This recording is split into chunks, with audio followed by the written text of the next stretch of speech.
morning friends, welcome to the pre-market update.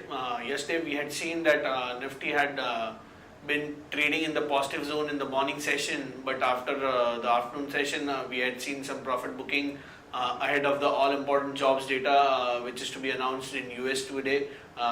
We have also seen that over to the global markets, Dow had seen a flattish close yesterday, whereas other US indices were also flattish to negative in yesterday's session ahead of the all-important jobs data, which is likely to determine whether the Fed will raise its interest rates in this year itself or not.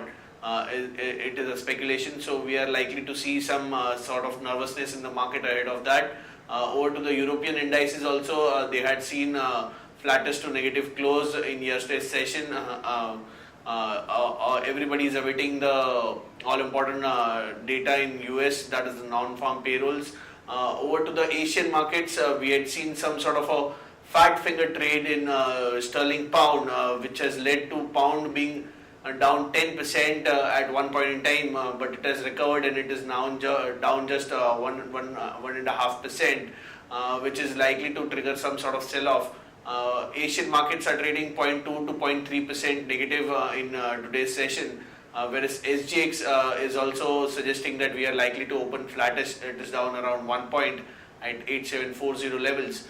Over to the FIIs, we had seen FIIs were buyers in the Indian markets yesterday to the tune of 354 crores, whereas DIIs were sellers in the Indian market to the tune of 124 odd crores. I'll hand it over to our derivative experts for its insight. Good morning friends, we'll give analysis on derivatives. In yesterday's trading session, taking mixed cues from the international markets, our market did open on a flattish note, and thereon it struggled a bit in the initial part of the day where Nifty did open with some kind of positive gains, but again was not able to hold on to its positive gains, and after that we have seen Nifty showed some kind of selling pressure in the late afternoon post the European markets, post the open of the European markets.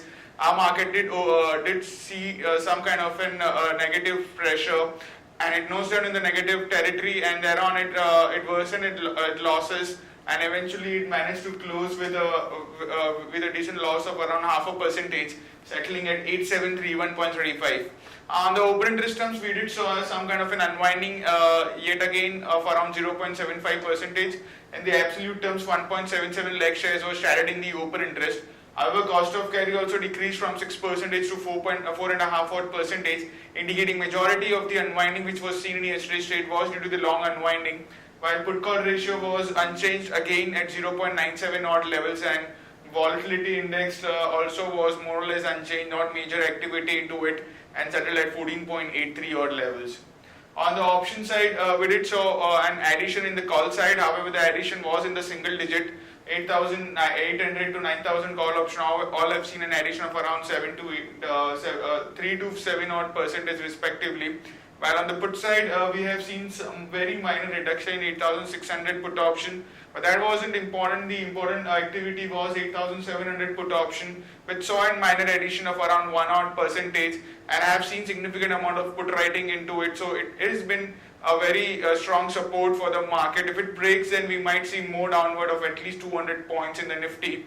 But if it is able to sustain, then again expect market to retest 8,800 in the coming trading sessions. So in today's trading session, the activity of 8,700 put option would be quite crucial to watch out for. There are two securities in buying period for today's trade. There is Indiabull Real Estate and Jindal Steel. On the FIs front, they have been buying in index futures, but the buying amount is very minimal. It's kind of a negligible buying amount they have been doing, but they have been also watching the trend in the market, and they have been taking the positions cautiously. Index futures, they were net biased by around 32 odd crores, while index options net biased by around 407 odd crores.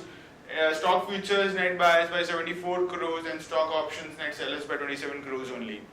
On the market level, our finest VWAP stands at 8745 with a lower range of our VWAP at around 8,700, which is a crucial support for the market, and higher range at 8745.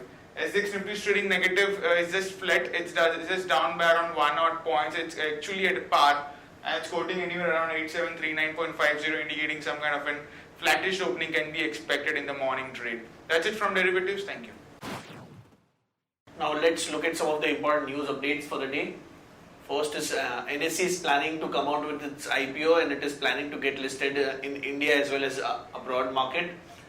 Orient Cement is set to acquire 74% stake in Bhilai Cement from JP Associates for 1450 odd crores. We had reported this news item, it was a likely deal, and yesterday we had received confirmed news that it is going ahead with the deal. Tata Motors has struck a deal with South African car hire company to sell its Bolt hatchback.